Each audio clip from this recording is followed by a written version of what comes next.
This is the 2026 Nissan Qashqai, the crossover everyone copied, and America once sold an earlier one under a different name.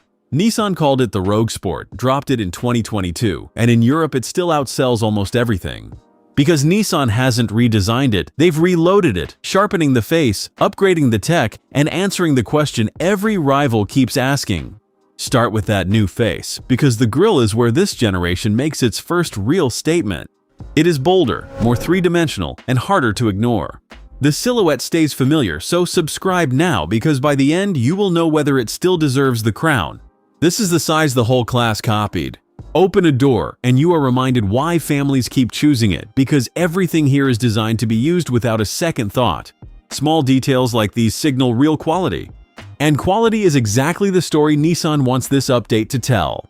Because underneath the familiar shape, almost everything you touch or connect to has been brought properly up to date. That modern theme carries right to the back, where the changes are just as clear. The full-width light bar spells the name out. A small touch, but it instantly reads as more expensive. Those slim taillights and the cleaner bumper give the Qashqai a genuinely upmarket look now. Step back for the full stance, and you can see just how carefully every detail has been judged. Sitting on wheels up to 20 inches, it finally looks like it belongs beside pricier German rivals in the car park. Americans step up to a Rogue instead, 9 inches longer, from $29,000. And that really matters, because this is the most fiercely contested class in all of Europe. So Nissan had to fight, and this time, the fight moved under the bonnet. The headline is e-Power, a hybrid where a petrol engine works purely as a generator, never turning the wheels. An electric motor always drives the wheels, which reviewers say makes it feel unusually smooth and responsive. Nissan gave it a bigger turbo and more power for this update, 202 horsepower and over 60 imperial miles per gallon. In American gallons, that is 52, where a Rogue manages 32, and Nissan claims 700 miles per tank. But here is where the Qashqai makes a bold bet, one that will divide buyers in this class. It refuses to follow the crowd. There is no plug-in, and no full electric version either, while nearly every major rival now offers at least one.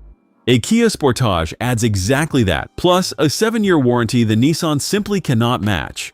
So Nissan answers with everyday refinement instead, and with details that feel thoroughly thought through.